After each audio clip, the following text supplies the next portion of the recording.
반갑습니다. 오늘은 39강 이동평균선 14부 변형이라는 주제로 강의를 해보도록 하겠습니다. 오늘의 내용은 어떤 유명하신 분들이 미리 만들어 놓으신 그런 어떤 정석적인 부분은 아니고요. 약간의 변칙을 이제 지표에 줌으로써 이게 주식을 하는 데 있어서 좀 더 유리한 고지를 선점할 수 있는 일종의 기법 같은 내용입니다. 제가 상당히 중요하게 생각을 하고 보는 지표고요. 그리고 제목에서 보시다시피 이동평균선을 가지고 만드는 지표입니다. 근데 이 지표가 가지고 있는 의미가 상당히 놀랍고, 그다음에 여러분들이 좋아하시는 어떤 급등이라는 급락과 상관이 있는 어떤 그런 내용이라서 알려드리도록 하겠습니다. 쉽게 말하면 제 기법이고요. 그리고 이런 기법은 원래 사실 잘 안 가르쳐줘요. 잘 안 가르쳐주는데 그냥 기분입니다. 자, 그러면 시작을 해보도록 하겠습니다. 39강 이동평균선 14부 변형입니다. 오늘 내용 중요합니다. 그렇기 때문에 이 부분은 꼭 숙지를 하셔라. 여러분들의 투자 생활에 상당한 도움이 될 것이다 라고 먼저 말씀을 드리도록 하겠습니다. 첫 번째 주제는 이동평균선의 변형입니다. 자, 이동평균선을 뭔가 변형시킨다는 그런 얘기겠죠. 그래서 이동평균선에 약간의 변형을 주어서 새로운 전략을 구상해보자는 어떤 그런 생각에서, 그런 발상에서 제가 만들어 보게 되었습니다. 일반적으로 20일 이동평균선이라고 하면 21이 평이면, 그죠? 그럼 요거는 20일 동안에 20일 동안의 종가를 다 더한 거죠. 종가 썸을 시키는 겁니다. 그래도 그거를 20으로 나누는 겁니다. 그죠? 종가라는 거는, 이 종가라는 거는 그날 가격이 마지막으로 결정된 값이다. 그죠? 그렇기 때문에 하루 중에서 시장이 어떠한 시장 자체에서, 이게 예를 들어서 하루라고 치면 그날에 어떻게 시작이 되고 어떻게 흘러갔는지가 중요한 게 아니라 결국에는 어떻게 끝났는지가 중요하다는 거죠. 이 종가를 가지고 20일 이동평균선을 만든다면 그렇습니다. 그죠? 시장의 하루의 움직임이 이랬든 저랬든 상관없이 시장의 종가가 어떻게 형성이 되었느냐, 이거를 가지고 그날 하루의 매수세와 매도세의 어떤 힘싸움이 결정난 그 포인트, 어떻게 종결되었느냐, 여기 의미를 담고 있습니다. 그죠? 요게 20일 이동평균선입니다. 그죠? 20일 이동평균선은 다시 말씀드리지만 20일의 종가 값으로 계산을 합니다. 근데 만약에 이 20일의 종가 값이 아니라 20일의 고가 값이라면 그럼 어떤 현상이 벌어질까?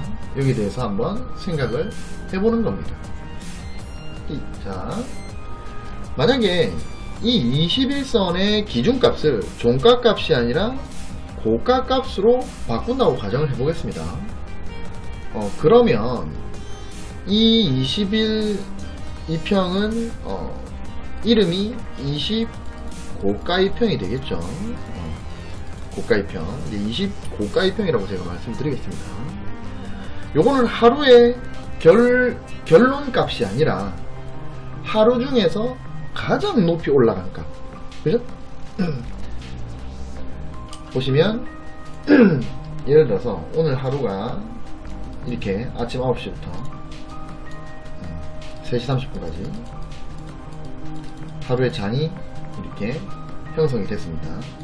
근데 그날 하루의 가격이 여기서 시작해서 이렇게도 올라갔다가 이렇게도 떨어졌다가 여기서 마무리가 됐다고 가정을 해보겠습니다. 그러면 우리가 알고 있는 이동평균선은 종가값의 합산을 가지고 N일 평균으로 나누는 거기 때문에 이 값이 기준값이 된단 말이에요. 근데 종가값이 아니라 고가값으로 우리가 21 2평을 구하면 그러면은 이 종가값이 들어가는 게 아니라 매일매일 가장 높이 올라간 이 값이 계산에 들어가게 되는 겁니다. 즉 하루 중에서 가장 높이 올라간 값이 이 20 고가 2평의 기준값이 되는 거죠. 그럼 하루 중에 가장 높이 올라간 이 포인트는 무슨 의미가 있을까 우리가 생각을 해봐야 됩니다. 그 수요와 공급에 의해서 가격은 올라가기도 하고 내려가기도 합니다. 그죠? 수요, 즉 매수세가 계속 지속적으로 강해지면 가격은 계속 올라가게 돼 있고 매수세가 약해지고 매도세가 세지면 가격은 내려가게 돼 있습니다. 그렇죠? 그러면 이 고가값이라는 것의 의미는 매수세가 그날 하루 중에 가장 강했던 절정의 포인트다. 이 이후에 가격이 뭐 어떻게 됐든 상관없이 이랬든 저랬든 그날 하루에서 가장 매수세가 강력한 그 정점의 값이 바로 이 고가값이라는 거죠. 즉 매수세가 가장 큰 승리를 거둔 값이라는 해석이 가능하다는 겁니다. 하루 중에 고가는 매수세가 극도로 강해져서 하루 중에 최고로 높은 가격까지 쳐올린 그 상태를 얘기하는 거예요. 그죠? 근데 아까 말씀드렸다시피 22평은 종가값을 기준으로 합산을 하는데 제가 방금 설명드린 20 고가 2평은 고가값을 연결한다 그랬습니다. 고가값, 글씨가 개발세발이네. 고가값을 연결한다 그랬어요. 자, 그럼 20일 이동평균선은 어떤 식으로 나오냐? 예를 들어서 일반 20일 이동평균선은 종가값을 연결하기 때문에 예를 들어서 뭐 이렇게 나온다고 칩시다. 이렇게 나온다고 치면 하루 중에 가장 높은 고가값만을 다 합산을 해서 20으로 나눈 고가 2평은 20 고가 2평은 그거보다 높은 수준으로 나올 수밖에 없습니다. 그죠? 20일 이동평균선보다 20일 고가 이동평균선이 더 높은 상태에서 만들어질 수밖에 없어요. 왜냐면 이제 하루 중에 가장 높은 값을 다 더했으니까. 종가는 뭐 그날의 마지막 값이지만 고가 2평은 높은 값만 다 합산을 하기 때문에 그렇습니다. 그래서 20 고가 2평은 20일간의 매수세가 가장 강했던 매일매일의 그 순간만을 연결하는 선이 된다는 거예요. 그죠? 그러면 만약에 그 20 고가 2평이 이렇게 있다고 칩시다. 20 고가 2평이 21 2평이 아닙니다. 20 고가 2평입니다. 이렇게 돼 있는 상태에서 양봉이 이렇게 이거를 돌파를 했다고 가정을 해봅시다. 이거 어떻게 해석을 해야 될까? 여러분들이라면 어떻게 해석을 하시겠어요? 자, 20일의 기간 동안에 매일매일의 가장 강한 매수의 극점, 그 극점들을 합산해서 평균한 값, 즉 가장 강한 매수세를 연결한 선인데 현재의 가격이 20일 동안에 그 가장 강했던 매수세 선마저 돌파하고 올라간 격이 된다는 거예요.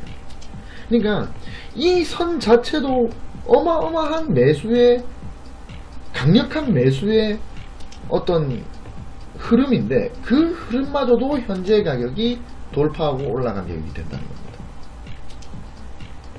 또한 요게 예를 들어서 20 고가입형이 이렇게 상승을 하고 있는데 가격이 돌파를 한 후에 올라갔다가 여기서 지지를 받는다면 이건 무슨 말이냐면 단기적으로 급격하게 상승을 했던 가격이 당연히 급격하게 상승했죠. 왜냐면 이 20 고가입형도 어마어마한 이 선 자체도, 이 선의 수준도, 이 선의 위치도 어마어마한 그 매수세의 연결선인데 그거보다 가격이 더 높게 올라갔다는 거는 매수세가 그만큼 강력하다는 거고 가격이 상당히 높이 올라갔겠죠. 그러다가 조정이 나왔는데 이 20 고가입형을 지지를 받는다는 거는, 이탈하지 않고 지지를 한다는 거는 현재 가격의 어떤 매수세가 20일의 강력 매수세선보다 낮은 매수세를 허락하지 않는다는 얘기예요. 어마어마한 강추세라는 얘기입니다. 즉 제가 20일의 종가입형이 아닌 20일의 고가입형을 사용하는 이유는 뭐냐면 그 현재 가격이 얼마나 강력한 매수세를 가지고 있는가를 해석하기 위해서 이렇게 변형을 해서 쓴다는 얘기입니다. 정리합니다. 그래서 이것은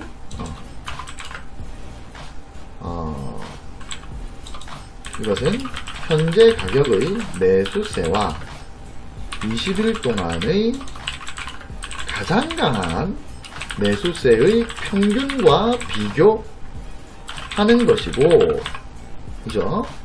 현재의 가격이 얼마나 초강력 매수세인지를 판단하는 잣대가 된다는 겁니다.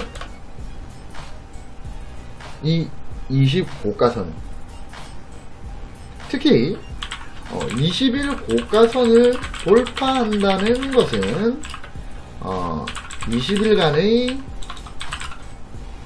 강력한 매수세만을 연결한 평균값을 돌파한다는 이야기가 되기 때문에 기존의 21일 중 가장 강했던 매수세보다 더 강한 매수세가 나타났다는 이야기가 된다. 이겁니다. 이게 해석을 이 20일 고가선을 돌파하는 가격의 해석을 이렇게 할 수 있다는 겁니다. 차트를 한번 볼게요.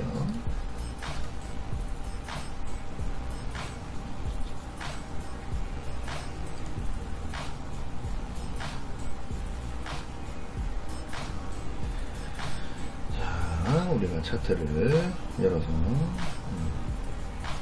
삼성 SDI 방금 분석해가지고 올렸는데 저는 이 탭에 요 탭에 씁니다. 이 탭에 쓰는데 제가 이거를 잠시 지워 볼게요.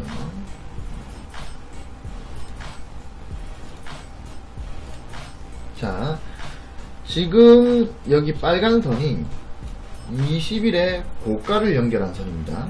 20일의 고가를 연결한 선 보시면 모습은 인풋이 길이가 20이고 소스가 고가예요. 원래는 이게 클로즈로 되어 있습니다. 클로즈. 이게 종가로 이렇게 되어 있어요. 근데 이거를 제가 고가로 바꾼 겁니다.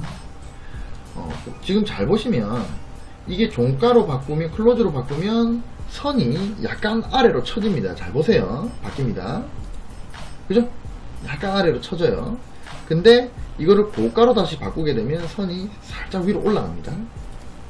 그죠? 자, 보시면 여기서 지금 이제 제가 여기 보여드리는 이 한 장의 차트에서 자, 우리가 급등 구간이라고 말할 수 있는 부분을 제가 끄어볼게요. 이 부분, 그죠? 급등 구간이라고 할 수 있는 부분. 왜냐면 이 부분이 52%의 상승률이니까, 그죠? 여기도 뭐 한 15%, 13% 정도, 여기도 급등 구간, 그죠? 그 다음에 뭐 여기도 급등 구간, 여기도 급등 구간이죠? 급등 구간입니다. 그죠? 또 급등 구간이 나와요. 이렇게 급등 구간이 나오는 모든 부분에서는 20일 이동평균선의 고가선을 돌파를 하고 올라가는 그런 모습들이 다 나온다는 거예요. 급등 구간에서. 그죠? 좋습니다. 모든 급등은 20일 고가선 위에서 나타나게 되어 있어요. 이 부분도 마찬가지. 20일 고가선을 돌파한 이후에 지지받고 계속 상승. 그죠? 보시면 20일 고가 이평을 돌파한 이후에 고가에서 지지받고 이건 무슨 뜻이라고 그랬죠? 제가 아까 20일 동안에 가장 강력했던 고가를 연결을 하는 선이기 때문에 이제 이 고가선은 강력한 매수선인데 현재의 가격이 이 강력한 매수선 아래로 내려가는 걸 용납하지 않고 있다는 뜻이에요. 강한 상승 추세입니다. 이 부분 같은 경우도 돌파 이후에 뭐 고점까지 거의 17% 정도 나왔죠. 이 부분도 마찬가지예요. 여기도 돌파한 이후에 상승을 하는 모습입니다. 그죠? 이 부분도 마찬가지로 돌파를 한 이후에 상승을 하는 모습입니다. 그죠? 즉 20일 이동평균선의 고가를 연결한 선은 상당한 매수의 엄청난 매수세가 포함이 되어 있는 선이기 때문에 어떤 급등주들은 이 선 위에서 나온다. 자, 이렇게 설명을 드릴 수 있습니다. 그러면 20일의 저가선은 어떻게 될까요? 20일의 저가선 의미가 반대겠죠. 제가 여기다가 20일의 저가선을 넣어보겠습니다. 고가선을 숨기고 저가선을 넣겠습니다. 이 20일의 저가선은 뭐냐면 20일 동안에 가장 낮았던 가격, 즉 매도세가 극도로 밀고 내려와서 그날 하루 중에 가장 낮은 가격을 형성을 한 그 극점, 그것들을 합산해 가지고 20으로 나눈 선이죠. 그러면 이 선은, 이 파란색의 20 저가선은 어떤 매도세가 가장 강했던 순간들을 연결한 선이라고 보시면 돼요. 근데 만약에 이 20 저가선을 이탈을 한 이후에 지지받지 못하고 전저가 이탈되면 급락이 나오는 겁니다. 아까랑 반대예요. 왜? 20일의 저가를 연결한 선보다도 더 매도세가 강한 거예요.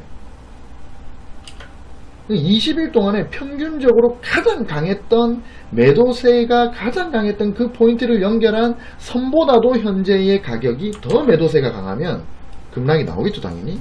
그런 포인트를 어떻게 잡느냐? 이 20일 저가선으로 잡는다. 그죠? 하나같이 급락이 나오는 구간이 거의 대부분입니다. 마찬가지죠. 급락이 나옵니다. 급락이 나오는 거죠. 그죠? 여기도 이탈하고 나서 급락이 나오는 겁니다. 그죠? 자, 그러면 이 두 개를 같이 사용을 하면 어떤 모습이 나오느냐? 어떤 밴드가 나오게 되죠. 이 밴드가 나오게 됩니다.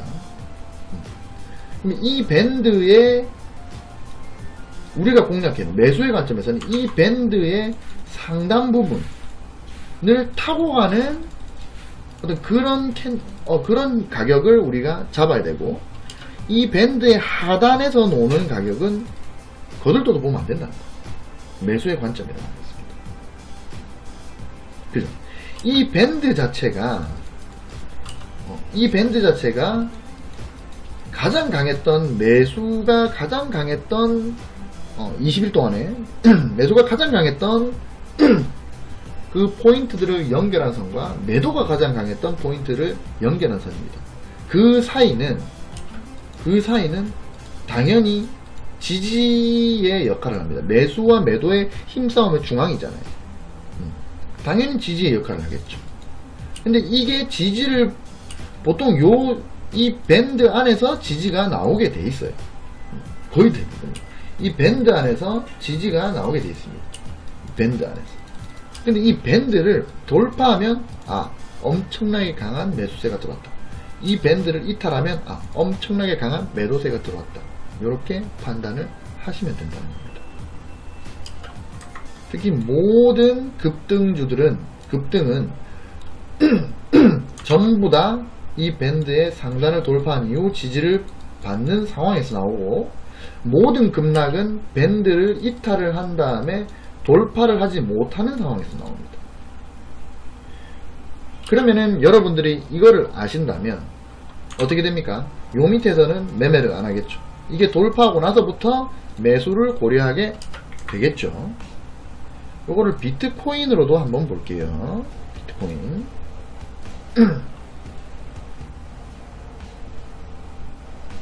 또 비트코인을 한번 봅시다. 이겁니까? 비트코인은 항상 예상했던 대로 움직이고 있습니다. 그죠?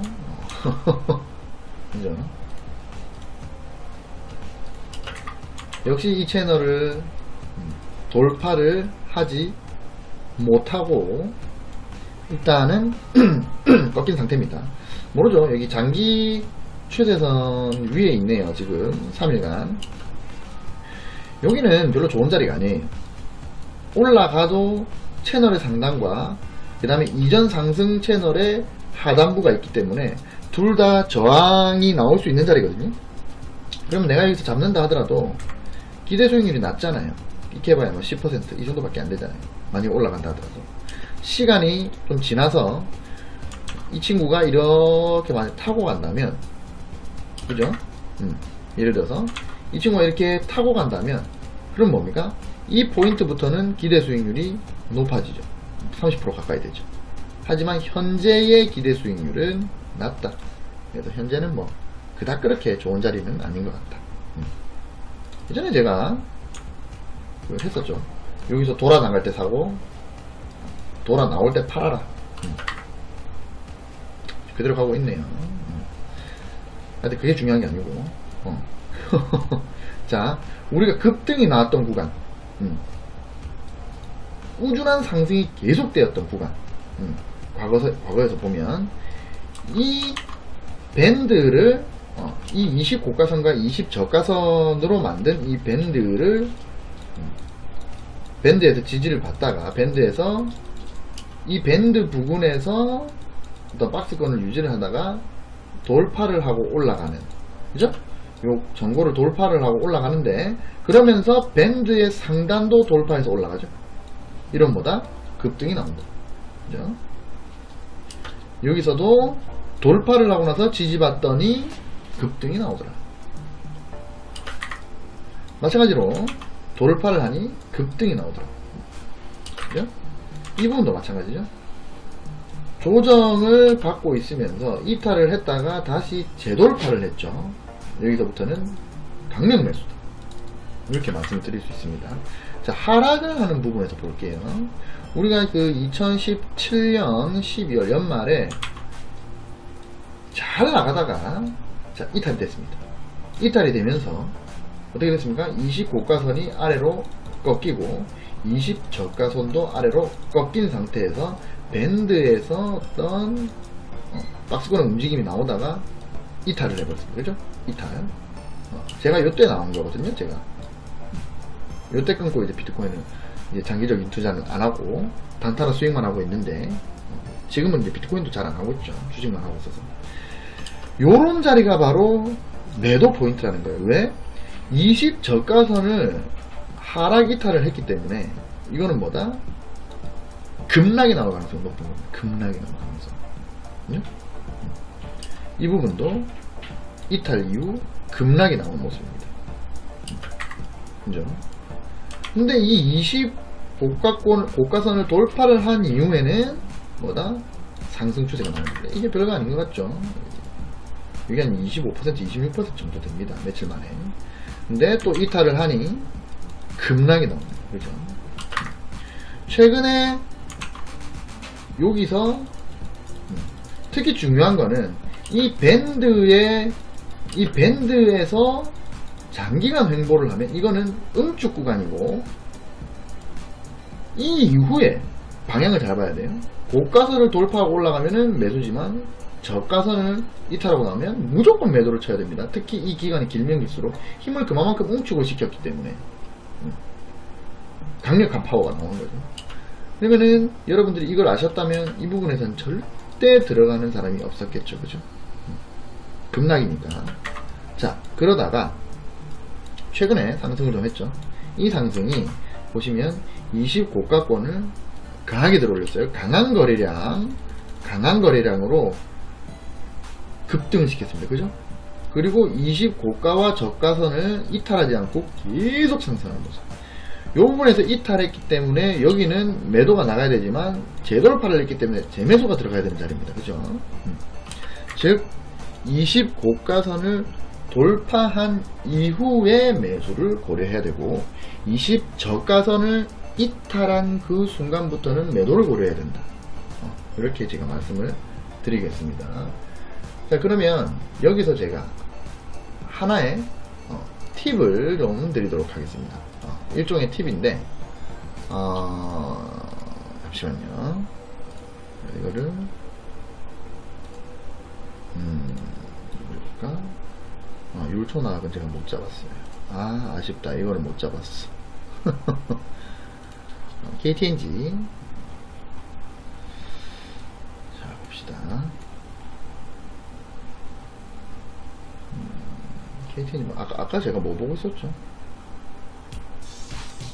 카카오부터.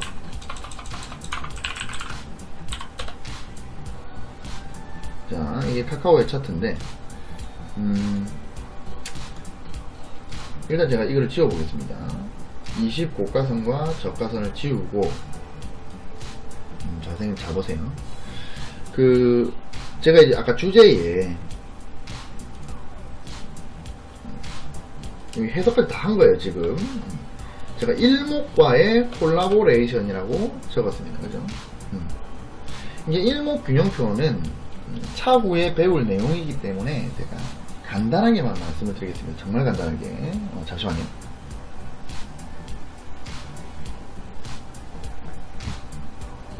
정말 간단하게 말씀드릴게요.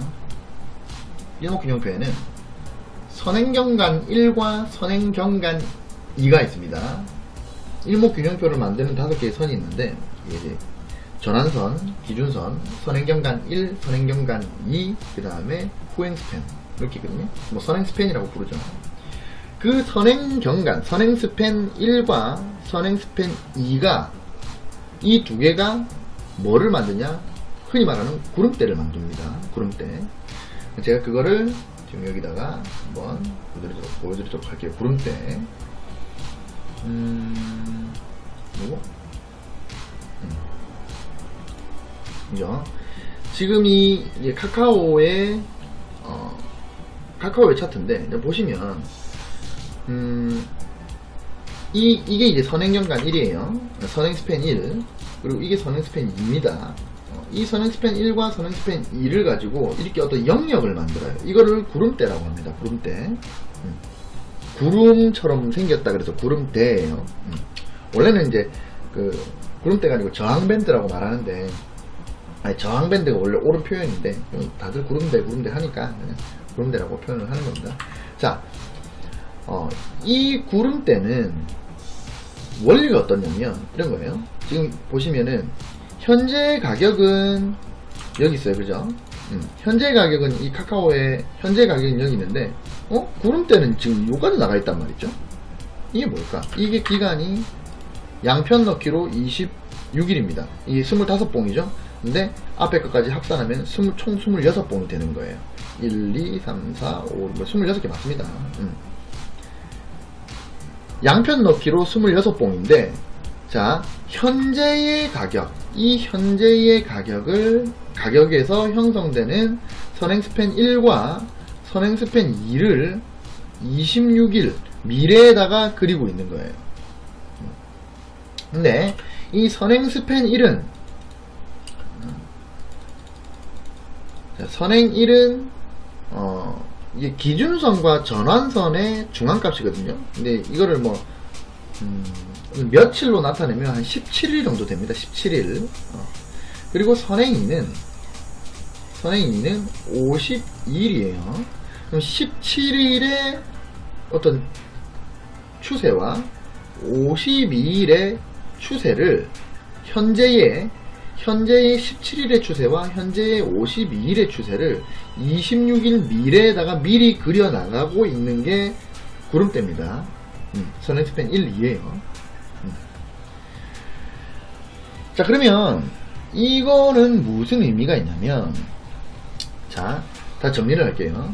현재의 17일의 추세, 17일의 추세, 그 다음에 현재의 52일의 추세를 26일 미래에 그린다라는 얘기는, 그 얘기는, 이게 바꿔 얘기하면, 현재에 그려져 있는 17일의 추세와 현재에 그려져 있는 52일의 추세가 사실은 26일 전에 이미 그려져 있었다는 게 되고, 그러면은 요걸로 우리가 알 수 있는 거는 현재의 가격이 26일 전에 17일의 추세와 26일 전에 52일의 추세와 현재의 가격을 비교함으로 인해서 이게 말이 좀 어렵나요? 나중에 좀 쉽게 알려드릴게요. 그래서 이게 이렇게 해석을 하는 거예요. 그 현재의 가격과 26일 전에 형성이 되고 있었던 17일의 추세와 52일의 추세를 비교를 하는 겁니다. 자, 즉 과거와 현재를 비교를 하는 거죠. 과거와 현재를 비교를 한다. 과거 26일 전에 17일과 52일의 추세를 현재의 가격과 비교를 하는 거예요. 자, 그렇다는 거는 현재의 가격이 지금 여기에 있는데 26일 전에 17일의 추세와 26일 전에 52일의 추세가 아래에 있다는 거는 현재의 가격이 26일 전에 생성되고 있었던 17일과 52일의 추세보다 위에 있다. 즉 과거 26일의 중단기 추세, 그리고 과거 26일 전에 중기 추세보다 현재의 가격이 위에 있다. 즉 현재의 추세가 더 강하다 라는 것을 보여주는 겁니다. 그죠? 그렇다는 거는 이 구름대 위에 가격이 존재를 한다는 거는 과거 26일 전부터 계속 그려나가고 있는 이 구름대보다 위에 있다는 것은 추세가 강하다, 이거를 얘기를 하는 거고요. 상승 추세가 이거보다 밑에 있다라는 얘기는, 이 구름대보다 밑에 있다라는 얘기는 과거 26일 전보다 추세가 약하다. 즉 쉽게 말해서 구름대 위에서는 추세가 강하다, 구름대 밑에서는 추세가 약하다가 되는 겁니다. 구름대 위에서는 추세가 강하다, 구름대 밑에서는 추세가 약하다가 되겠습니다. 그죠? 자, 그렇다면 이 구름대와 아까 말씀드렸던 20일 이동평균선의 고가를 합산한 선, 고가를 계산한 선과 20일 이동평균선의 저가를 계산한 선, 즉 20고가선과 20저가선을 같이 넣어 보겠습니다. 20고가선과 20저가선을 같이 넣으면 이런 모양이 됩니다. 자, 그러면 자, 요거는 요렇게 해석이 되는 거예요. 진정한 상승 추세는 구름대 위, 즉 과거 26일 전보다 26일 전에 중단기나 중기 추세보다 현재 가격이 더 상승 추세인데 거기에 20고가선보다도 가격이 위에 있다. 이런 자리가 바로 급등의 자리, 아니면 안정적 상승의 자리라는 거예요. 구름대 위에 있다는 거는 강한 상승 추세일 가능성이 크다는 것을 제가 앞서서 말씀을 드렸습니다. 그죠? 근데 그 강력한 상승 추세에서 20일간의 고가를 평균한 20일 변형 이평, 고가 이평 위에 가격이 있다는 것은 가격이, 현재 가격이 강력한 것 위에 더 강력한 것 그 위에 있다는 얘기. 즉 강력한가 강력한 위에 있다는 말이 되는 거예요. 즉 급등이라는 겁니다. 재밌는 거 하나 말씀드리자면 모든 급등이 이렇게 나오고 이걸 캐치하기 가장 좋은 게 바로 이 변형 이평인 겁니다. 최근에 급등을 했던 율촌화, 제가 며칠 전부터 잡으려고 했지만 못 잡았던 아주 아쉬운 위안떡,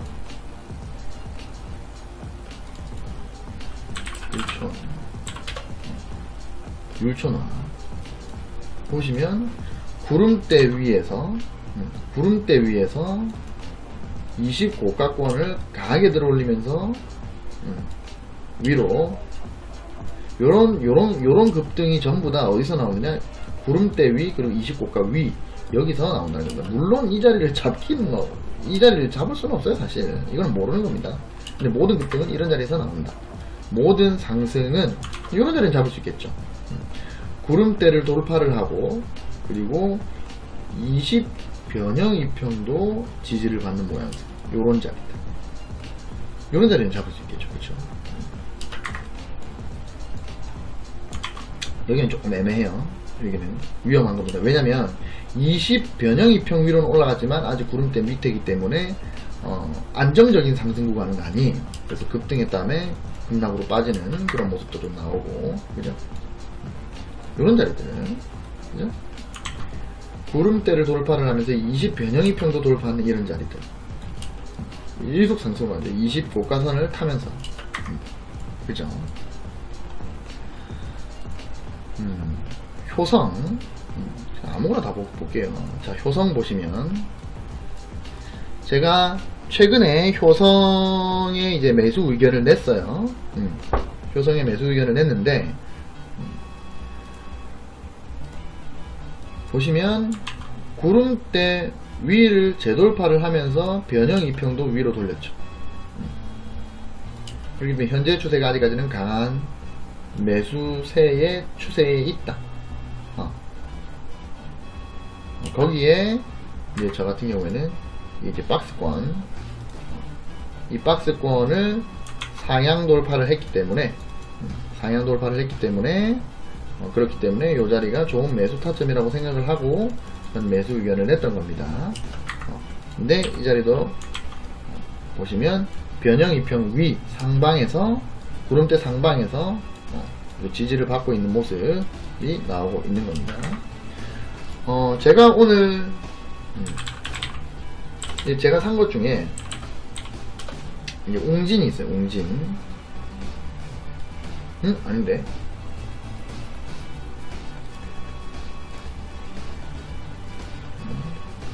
웅진 코웨이. 코웨이. 웅진이 아니고 코웨이. 그래서 이제 코웨이를 이제 제가 가지고 있는데, 오늘 조금 상승을 해가지고 지금 한 4% 정도 먹고 있는데, 이 코웨이 같은 경우에는 사실상 급등 자리는 아니에요. 그죠? 이 20 변형 이평의 고가가 아직 위에 있잖아요. 그죠? 물론 저는 진입을 했지만, 저는 이제 83,100원에 진입을 했어요. 83,000원에 진입을 해가지고 이만큼 먹고 있긴 하지만, 요거는 제가 사실은 그런 어떤 변형 이평의 어떤 요런 자리랑 다른 관점으로 제가 진입을 한 거예요. 근데 제가 진입하고 있는 것 중에 한국항공우주 같은 경우에는 보시면 물론 여기서 잡긴 했지만 제가 35350에 잡았거든요. 35350 한 요정도 잡았네요. 요정도 잡았지만 왜 이 자리에서 잡았냐면 구름대 위에서 20 저가선이 상방으로 틀었기 때문에 제가 잡은 거예요. 즉 무조건 20 고가선만 돌파를 한다고 좋은 게 아니라 20 저가선이 이렇게 돌아간다는 얘기는, 그럼 뭡니까? 20일간의 저가를 연결한 선이 점점 높아진다는 얘기입니다. 즉 요 선이 돌아간다는 것은 20일에 저가가 높아진다는 얘기예요. 저점이 높아진다는 것을 뜻하는 겁니다. 이렇게도 해석이 가능해요. 저는 이런 것도 잘 보거든요. 여기 보시면 요 선이 이렇게 올라가요. 그러니까 여기서 요렇게 가잖아요. 20일 저가가 계속 높아지고 있는 거예요. 그죠? 20일 저가가 높아지고 있는데 여기서 돌파를 한다? 그러면 진입을 해볼 만하다. 물론 차트에 100%는 없지만 어떤 그런 해석을 할 수가 있다. 가능하다. 그리고 생각보다 이 20 고가선과 20 저가선은 여러분들의 어떤 투자 생활에 상당히 좋은 그런 지표가 될 겁니다. 이유가 그거죠. 강력한 매수세를 의미를 하는 거고 강력한 매도세를 의미를 하는 겁니다. 정리합니다. 20 고가선, 특히 20 고가선이 상승을 하고 있을 때 요거를 타고 갈 때 그때가 강력한 매수세고 20 고가선이 20 저가선이 하락을 할 때 요 밑에를 타고 내려가면 강력한 매도세이기 때문에 여기서는 급등이 나올 확률이 높고 여기서는 급락이 나올 확률이 높다. 20 고가선 위를 타는 종목을 잡자. 20 저가선 타는 종목은 버리자. 이게 첫 번째고, 그 다음에 고가선과 저가선이 이렇게 돌아가는 포인트가 주요한 포인트다. 그죠? 저가선이 돌아간다는 거는 저가가 높아지고 있다는 거고, 고가선이 돌아간다는 거는 고가가 높아지고 있다는 겁니다.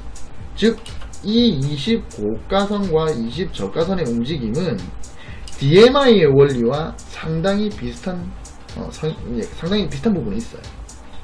DMI는 제가 나중에 설명을 드릴 거지만 고가와 저가가 어떻게 높아지고 낮아지고 있는지, 즉 20 고가선과 20 저가선이 상승을 하고 있다는 얘기는 저점이 높아지고 있고 고점도 높아지고 있는 안정적인 상승세라는 얘기고, 요게 이렇게 낮아지고 있다는 거는 고점도 낮아지고 저점도 낮아지고 있는 하락세라는 거를 뜻한다는 얘기입니다. 아시겠죠? 근데 그거를 이 일목균형표의 구름대와 함께 사용을 하면 더 큰 시너지 효과가 나온다. 이렇게 말씀을 드리겠습니다. 자, 그래서 오늘 39강 이동평균선 14부 변형에 대해서 한번 차트까지 한번 알아봤습니다. 이동평균선을 원래는 종가값으로 이동평균선을 만드는데 그거를 고가와 저가로 변형을 시켜서 한번 어떻게 해석을 할 수 있는가, 그 의미는 뭔가에 대해서 한번 알아봤고, 그 다음에 일목과의 콜라보레이션을 통해서 우리가 어떻게 접근을 해야 되는지까지 오늘 배워봤습니다. 이동평균선이 지금 14부까지 했는데 이동평균선 15부까지만 하고 마칠까 싶기도 합니다. 배울 게 너무 많은데 이동평균선만 이렇게 오래 하다 보니까, 이동평균선 제 주특기가 아니거든요. 저는 일목균형표가 주특기인데 이동평균선 15부까지 하면은 일목균형표는 30강 40강 해야 될지도 몰라요. 그래서 이게 너무 길어지는 게 아닌가 싶어서 일단 생각을 좀 해보겠습니다. 이제 알려드릴 건 많고 좋은 게 많거든요. 이동평균선도 뭐 일단 생각을 해보죠. 하여튼 그래서 오늘 이동평균선의 변형에 대해서 배워봤습니다. 44분을 지나고 있네요. 44분 동안 공부하신다고 고생 많으셨습니다. 잘 자요. 안녕.